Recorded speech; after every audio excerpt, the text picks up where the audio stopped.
Good morning guys. Myself Rajkumar Verma. मैं agro ज्ञान classes में आप सभी का हार्दिक स्वागत करता हूं।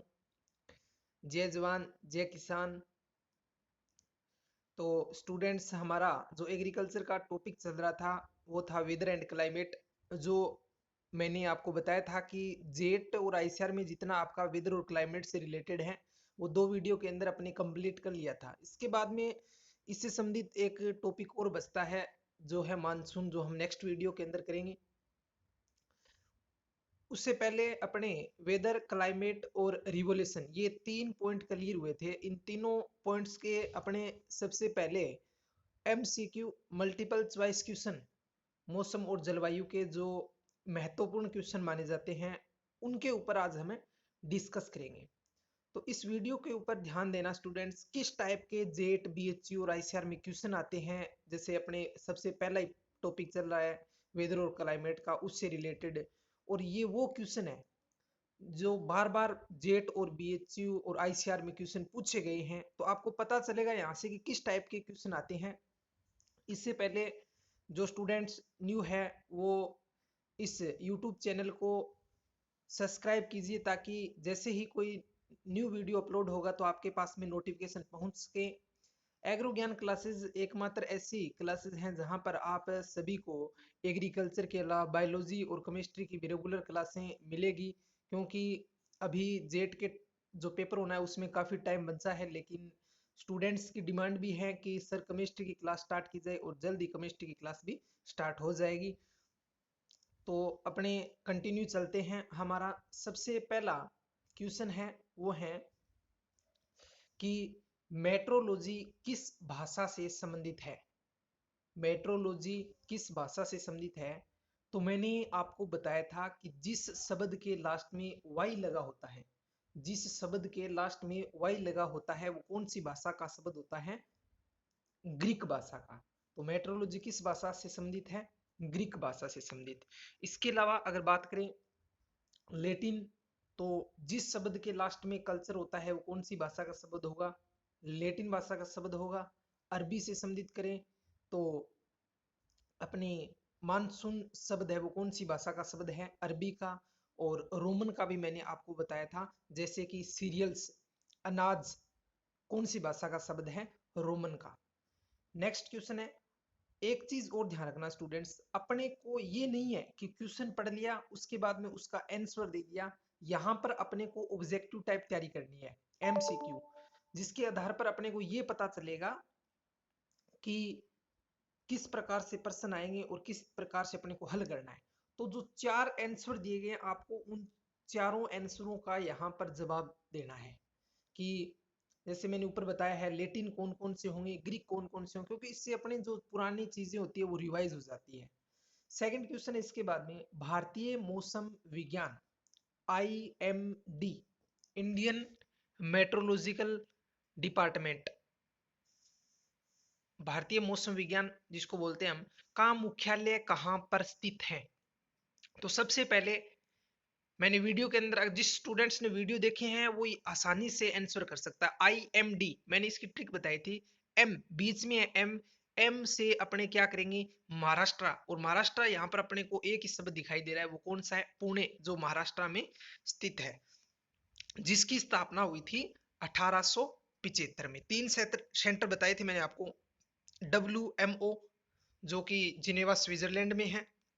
सेकंड बताया था मैंने आपको IMD जो पुणे महाराष्ट्र में है। और नेक्स्ट बताया था IAMD जो दिल्ली में स्थित है। उनकी स्थापना 1932 में हुई थी।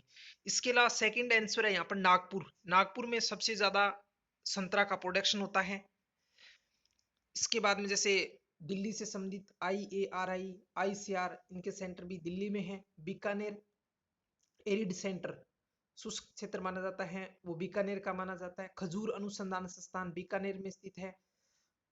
ऊंट, केमल का जो सेंटर बना हुआ है वो भी कहाँ पर है? बीकानेर में। तो ये अपना सेकंड क्वेश्चन। नेक्स्ट क्वेश्चन है, वातावरण में कार्बन डाइऑक्साइड की औसत सांद्रता होती है। जेट एग्जाम 2017 में पूछा गया क्वेश्चन, बहुत ही शानदार प्रश्न है। देखिए, वातावरण में कार्बन डाइऑक्साइड की औसत सांद्रता होती है तो आंसर दिया है 300 पीपीएम, 30 पीपीएम, 3 पीपीएम, 0.03 पीपीएम।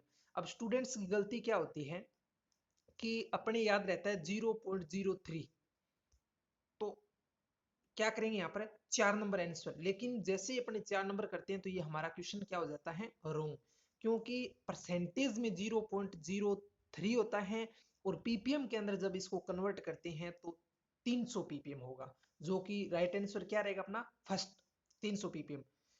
मैंने आपको फॉर्मूला बताया था कि अगर परसेंटेज को पीपीएम में कन्वर्ट करना है तो जैसे अपने पास 0.03 है, इससे आप मल्टीप्लाई कीजिए 10,000 से, आपका 300 पीपीएम आ जाएगा। अगर आपको पीपीएम से किस में कन्वर्ट करना है, परसेंटेज में, तो पीपीएम अपॉन 10,000, जैसे अपने यहाँ पर कितना है 300 पीपीएम अपॉन 10,000 करेंगे तो कितना परसेंटेज में आएगा 0.03%। तो ये क्वेश्चन वही स्टूडेंट्स सही कर सकता है जो इसको ध्यान से पढ़ेगा, ध्यान से सोचेगा, उनका ही सही होता है। इसके बाद में है मानसून शब्द की उत्पत्ति किस भाषा से हुई। आ गया ये जो मैंने आपको फर्स्ट क्वेश्चन के अंदर बताया था। अब फर्स्ट क्वेश्चन के अंदर चारों आंसर निकाले हैं तो आपको ये क्वेश्चन का आंसर भी पता होगा। तो मानसून शब्द की उत्पत्ति किस भाषा से हुई, लैटिन, ग्रीक, अरबी, संस्कृत। तो कौन सी भाषा से हुई थी, लैटिन से नहीं हुई, ग्रीक से भी नहीं, अरबी भाषा से मानसून शब्द की उत्पत्ति हुई। अब लास्ट लैटिन के बारे में अपने पढ़ लिया, ग्रीक के बारे में पढ़ लिया, अरबी के बारे में पढ़ लिया। अब देखो संस्कृत, ये नया शब्द है, एग्रीकल्चर में कोई ऐसा शब्द है क्या संस्कृत। गन्ने का बोटनिकल नेम होता है सेकेरम ओपिसिनेरम, तो सेकेरम जो शब्द है वो कौन सी भाषा का है, संस्कृत। ध्यान रखना स्टूडेंट्स, सेकेरम शब्द है वो कौन सी भाषा का है, संस्कृत भाषा का शब्द है। यहाँ पर 4 क्वेश्चन अपने पढ़े हैं अभी तक, लेकिन अगर उनको 4 से मल्टीप्लाई करें तो टोटल हम 16 क्वेश्चन पढ़ चुके हैं, 16 क्वेश्चन पढ़ चुके हैं। तो आपको इन चारों का आंसर देना है, इस चीज को विशेष तौर पर ध्यान देना। नेक्स्ट क्वेश्चन है मृदा वायु में कार्बन डाइऑक्साइड की मात्रा कितनी होती है, परसेंटेज में पूछिए, यहाँ पर परसेंटेज दे रखा है। तो 0.02%, 0.2%, 0.25% और 5%। अब उस टेबल को याद करो जहां पर मैंने बताया था कि वायुमंडल में सॉरी वायुमंडल और मृदा जो गैसीय संगठन होता है उसमें CO2 की मात्रा कितनी होती है। तो मृदा वायु में कार्बन डाइऑक्साइड की मात्रा कितनी बताई थी और वायुमंडलीय के अंदर अपने कितनी बताई थी, वो तो ऊपर डिस्कस कर चुके हैं। तो इसका राइट आंसर रहेगा 0.25 से 0.30। तो ये राइट आंसर, तो 0.25 इसका राइट आंसर सी रहेगा। नेक्स्ट क्वेश्चन है वायुमंडल में सबसे नीचे की परत कौन सी है। सेकंड वीडियो के अंदर अपने बात की थी लेयर्स ऑफ एटमॉस्फेयर, कौन कौन सी लेयर पाई जाती है, कितनी लेयर होती है, किस में क्या होता है, उससे संबंधित। तो इसने बताया कि सबसे लोवेस्ट लेयर है एटमॉस्फेयर की वो कौन सी है। तो फर्स्ट है अपना ट्रोपोस्फेयर, स्टार्टोस्फेयर, मीजोस्फेयर और थर्मोस्फेयर। तो नीचे की जो सबसे लेयर होती है वो कौन सी होती है, ट्रोपोस्फेयर। एक नंबर आंसर इसका क्या रहेगा, राइट रहेगा। स्टार्टोस्फेयर सेकंड थी, थर्ड थी मीजोस्फेयर, इसके बाद में लास्ट कौन सी थी अपनी थर्मोस्फेयर। तो एक क्वेश्चन तो ये हो गया वायुमंडल में सबसे नीचे की परत कौन सी है, लोवेस्ट ट्रोपोस्फेयर, और सबसे ऊपर की परत कौन सी है, थर्मोस्फेयर। डी आंसर इसका राइट हो जाएगा अगर नीचे ऊपर की पूछे तो, और नीचे की पूछे तो ट्रोपोस्फेयर। नेक्स्ट क्वेश्चन है राजस्थान की औसत वार्षिक वर्षा कितनी है, जेट के एग्जाम में पूछा गया क्वेश्चन। राजस्थान की औसत वार्षिक वर्षा, annual rainfall in Rajasthan, Rajasthan की एनुअल रेनफॉल पूछी है जो अपने कक्षा 12 के अंदर और 11 के अंदर अपने पढ़ा है। तो इसका right answer 256 mm, 564 mm, 347 mm, 1190 mm, 347 mm हो जाएगा यहाँ पर। तो इसका mm के अंदर बात करें तो इसका राइट आंसर क्या रहेगा 564 mm। अगर इसको हम कन्वर्ट करें किसके अंदर, सेंटीमीटर में, तो इसका राइट आंसर क्या होगा 56 सेंटीमीटर। ध्यान रखना अगर सेंटीमीटर में पूछे तो 56 सेंटीमीटर और mm में पूछे तो 564 mm।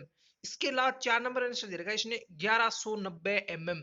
ये इंडिया की एनुअल रेनफॉल है।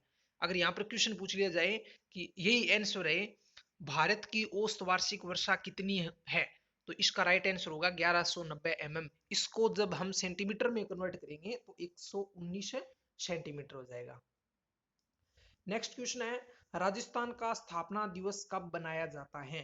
Indian council of agricultural research, जो कि नई दिल्ली में है, इसका हेडक्वार्टर या मुख्यालय है, और इसकी स्थापना हुई थी 16 जुलाई 1929 में, जो हमने कक्षा 11 और 12 में पढ़ा है। तो आईसीआर का स्थापना दिवस कब बनाया जाता है? 16 जुलाई को। अब जून, मई, जून इस टाइप से दे रखा है, आपको याद रखना है 16 जुलाई को आईसीआर डे बनाया जाता है, और इसकी स्थापना हुई थी 16 जुलाई 1929 को, जो कहां पर स्थित है? नई दिल्ली में। अब एक और दे रखा है 5 जून डी, 5 जून दे रखा है। 5 जून को इन्वायरमेंटल डे, पर्यावरण दिवस बनाया जाता है। ये भी जेट के अंदर पूछा गया क्वेश्चन है कि पर्यावरण दिवस कब बनाया जाता है? 5 जून को। नेक्स्ट क्वेश्चन है, वायुमंडल की समुद्र तल से ऊंचाई को क्या कहते हैं? जैसे मैंने आपको बताया था, डायग्राम बनाया था लेयर्स ऑफ एटमॉस्फेयर, उसमें बताया था कि जब हम नीचे से लेकर ऊपर तक चलते हैं, नीचे का जो तल होता है वो समुद्र तल से ऊंचाई होती है, तो समुद्र तल से ऊंचाई होती है उसको हम क्या बोलते हैं वायुमंडल के अंदर? उसको बोलेंगे एल्टीट्यूड। क्या बोलेंगे? एल्टीट्यूड। अब यहाँ पर 4 टर्म आई है, एक आई है एलिनो, एक है एल्टीट्यूड, एल्बिडो, लेपेस रेट। तो एल्टीट्यूड तो मैंने बता दिया आपको। एलिनो क्या होता है कि एलिनो के कारण जो अपने दक्षिणी पश्चिमी मानसून है इंडिया के अंदर, जैसे मानसून अगर टॉपिक करेंगे उसमें मैं आपको बताऊंगा कि मानसून कितने प्रकार के होते हैं, कहाँ से आता है, अपने सबसे ज्यादा कौन से वर्षा होती है, उनसे संबंधित डिस्कस करेंगे। तो एलिनो होता है कि जो दक्षिण पश्चिम मानसून है वो इसके कारण एक प्रभाव है, उसके कारण कमजोर हो जाता है, जिससे इंडिया के अंदर जो वर्षा होती है वो कम हो जाती है, उसको हम एलिनो प्रभाव बोलते हैं। एक है लेपेस रेट। लेपेस रेट किसे बोलते हैं कि मैंने बताया था कि वायुमंडल में जब ऊपर की तरफ जाते हैं तो प्रति किलोमीटर 6.5 डिग्री सेंटीग्रेड तापमान में जो गिरावट आती है उसको क्या बोलते हैं? लेपेस रेट बोलते हैं। तो ये चारों आंसर अपने यहाँ पर पता चल गया। नेक्स्ट है 10 नंबर क्वेश्चन, पाले से बचाव के लिए कितना प्रतिशत गंधक अम्ल का छिड़काव करना चाहिए? ये अम्ल जैसे अपने कुछ एक दो टाइपिंग में गलती हो जाती है स्टूडेंट्स, तो इनकी कोई बात नहीं है, लेकिन अपने को मोस्ट क्वेश्चन समझ में आना चाहिए कि क्वेश्चन क्या है। पाले से बचाव के लिए कितना प्रतिशत गंधक अम्ल का छिड़काव करना चाहिए? जेट एग्जाम 2016 में पूछा गया क्वेश्चन। तो 0.1%, 0.5%, 0.2%, 0.3%। तो सबसे पहले इसका राइट आंसर आप अगर पता हो तो कमेंट बॉक्स के अंदर मैसेज कीजिए। इसका राइट आंसर रहेगा 0.1%। पाले से बचाव के लिए अपन करते हैं, जैसे कि पाले से बचाव के लिए अपन क्या क्या उपाय करना चाहिए? हल्की इरिगेशन करनी चाहिए, मेड़ पर धुआं करना चाहिए, इसके अलावा गंध कम्बल का छिड़काव करना चाहिए। आपने देखा होगा कि अपने यहाँ पर क्या करते हैं कि जो राख होती है उसका छिड़काव करते हैं। तो गंध कम्बल का छिड़काव 0.1%, जेट एग्जाम के अंदर पूछा गया क्वेश्चन है। नेक्स्ट 0.5%। अब 0.5 से संबंधित भी पढ़ लेते हैं। जो फुहार की जो बूंदी होती है ना, उनका आकार भी 0.5 से क्या होता है? कम। परसेंटेज के अंदर बात नहीं कर रहा हूं मैं यहाँ पर। 0.5, 0.2 भी दिया गया है, तो 0.2 से भी रिलेटेड अपने पढ़ लेते हैं। ये क्वेश्चन पूछा भी गया था 0.2% का। मैं आपको बता दूं कि बेर के अंदर जो पाउडरी मिल्ड्यू डिजीज होती है उसको कंट्रोल करने के लिए जो केराथेन का छिड़काव करते हैं वो कितना परसेंटेज घोल होता है? 0.2% का। ये जो हॉर्टिकल्चर डिपार्टमेंट का पेपर हुआ था उसके अंदर हरियाणा में, अभी उसमें ये क्वेश्चन है पूछा गया था। तो इंपॉर्टेंट क्वेश्चन है डीपली जरूर, लेकिन क्वेश्चन जरूर बनता है, तो अपने को इस तरीके से याद रखना चाहिए। नेक्स्ट क्वेश्चन है, भारत में श्वेत क्रांति का जनक कौन है? आईसीआर में पूछा गया क्वेश्चन है। भारत में white revolution, fathers of white revolution in India, doctor M S. Swaminathan, doctor N E. Borlaug, Verghese Kurien, doctor K L. Chadha. अब चारों आंसर पहले निकालते हैं। Doctor M S. स्वामीनाथन कौन था? Fathers of green revolution in India, Bharat में हरित क्रांति का जनक था। Doctor N E. Borlaug, fathers of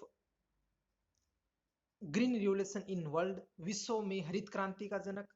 Varghese Kurien, fathers of white revolution in India. Bharat में श्वेत क्रांति का जनक कौन था? Varghese Kurien. Doctor K L Chadha, fathers of golden revolution, सुनहरी क्रांति का जनक, जो कि फ्रूट प्रोडक्शन से संबंधित है। ये चारों के चारों अपने आंसर यहाँ पर पता चल गया और इसका राइट आंसर क्या रहेगा? वर्गीस कुरियन। नेक्स्ट क्वेश्चन है फल उत्पादन से संबंधित कौन सी क्रांति है? देखो इससे पहले वाले प्रश्न में यही पढ़ा था कि जो के जैसे ये क्वेश्चन है डॉक्टर के एल चड्डा किससे संबंधित है, यही मैंने बताया था कि किससे संबंधित है। तो फल उत्पादन से संबंधित कौन सी क्रांति है? ग्रे रिवोल्यूशन या राउंड रिवोल्यूशन या गोल्डन रिवोल्यूशन या फिर रेड रिवोल्यूशन। तो इससे संबंधित अगर बात करें तो कौन कौन सी मैंने आपको बताया है। उनसे सबसे पहले ग्रे रिवोल्यूशन से संबंधित पढ़ते हैं, जिसको बोलते हैं धूसर क्रांति, जो कि फर्टिलाइजर प्रोडक्शन से संबंधित है। अपने टॉपिक के अंदर डिस्कस कर चुके हैं वैसे तो। किससे संबंधित है? फर्टिलाइजर। राउंड रिवोल्यूशन, गोल गोल क्या होते हैं? पोटैटो, आलू, तो पोटैटो प्रोडक्शन से रिलेटेड, आलू उत्पादन से संबंधित। गोल्डन रिवोल्यूशन जो फ्रूट प्रोडक्शन से संबंधित है। तो इसका राइट आंसर क्या रहेगा? 3, फल उत्पादन से संबंधित है golden revolution. Red revolution, red क्या होता है? मांस, तो मांस उत्पादन से संबंधित कौन सी क्रांति मानी जाती है? मांस और टमाटर से संबंधित रेड रिवोल्यूशन। नेक्स्ट है पीली क्रांति किससे संबंधित है? पीली क्रांति येलो रिवोल्यूशन, मछली उत्पादन से, दुग्ध उत्पादन से, सरसों उत्पादन से, भिंडी उत्पादन से। अब पहले पढ़ लेते हैं मछली उत्पादन से संबंधित कौन सी क्रांति है। कमेंट बॉक्स के अंदर मैसेज कीजिए ताकि आपको पता चले कि देखो मैं कितने लोगों का सही क्वेश्चन हो रहा है। तो नीली क्रांति किससे संबंधित है? ब्लू रिवोल्यूशन, नीली क्रांति मछली उत्पादन से। सेकंड दुग्ध उत्पादन पहले पढ़ चुके हैं, व्हाइट रिवोल्यूशन। नेक्स्ट है सरसों उत्पादन, सरसों उत्पादन कौन सी क्रांति से संबंधित है? पीली क्रांति, येलो, क्योंकि इसके फ्लोर होते हैं वो येलो कलर के होते हैं, इसलिए इससे संबंधित होगी। भिंडी उत्पादन मैंने बताया था परभनी क्रांति, जो कि किससे संबंधित है? भिंडी उत्पादन से, क्योंकि परभनी एक वैरायटी है भिंडी की, ओकरा की, तो भिंडी उत्पादन से परभनी क्रांति। नेक्स्ट क्वेश्चन है विश्व का पहला खाद्य पुरस्कार किस वैज्ञानिक को दिया गया? Doctor N E Borlaug, doctor M S Swaminathan, Verghese Kurien, doctor G S Ghosh. तो डॉक्टर एन ई बोरलोग से संबंधित डिस्कस कर चुके हैं। डॉक्टर एम एस स्वामीनाथन जिसको विश्व का पहला खाद्य पुरस्कार मिला था, ये भी बता देता हूँ कब मिला था, 1987 1987 में मिला था। और विश्व का दूसरा जो खाद्य पुरस्कार मिला था वो मिला था वर्गीस कुरियन को, और मैंने बताया था कि 2 साल के बाद में 1987 वो था और उसके बाद 2 साल 1989 के अंदर वर्गीस कुरियन को विश्व का दूसरा खाद्य पुरस्कार मिला था। नेक्स्ट क्वेश्चन है 0.3 का पीपीएम में क्या मान होता है? ये देखो वेरी वेरी इंपॉर्टेंट क्वेश्चन। अगर आपने फॉर्मूले को अच्छी तरीके से याद किया है तो आपको यहाँ पर इसका आंसर भी पता होगा। जैसे मैं पीछे बता चुका हूँ परसेंटेज को किस प्रकार से पीपीएम में कन्वर्ट करते हैं और पीपीएम को किस प्रकार से परसेंटेज में कन्वर्ट करते हैं। तो यहाँ पर 0.3% है, ध्यान रखना 0.3% का पीपीएम में क्या मान आएगा, इसको आप निकालो आपको पता चलेगा। तो इसका राइट आंसर क्या रहेगा? 3000 पीपीएम। राइट आंसर क्या रहेगा? 3000 पीपीएम। मैं ऊपर बता चुका हूँ बार बार आपको ये चीजें। नेक्स्ट क्वेश्चन है मौसम क्या है? Weather, short term, long term, both A and B, none, इनमें से कोई नहीं। तो वेदर क्या है? शॉर्ट टर्म है या लॉन्ग टर्म है?